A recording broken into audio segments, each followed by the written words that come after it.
इसीलिए कहा जाता है ना, पहले पहले कदम बढ़ा के तो देखो, कदम बढ़ा के तो देखो, मंजिल जरूर मिलेगी। हम भी तारीफ करते हैं, ये छोटी छोटी बच्चियां न्यासा सुन रहे और एंजल में जो मात्र 2 दिन के प्रयास से ये लोगों ने अच्छा डांस दिखाया है, मात्र 2 दिन का प्रयास।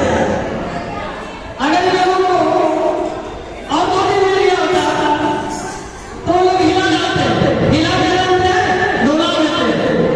तो मैं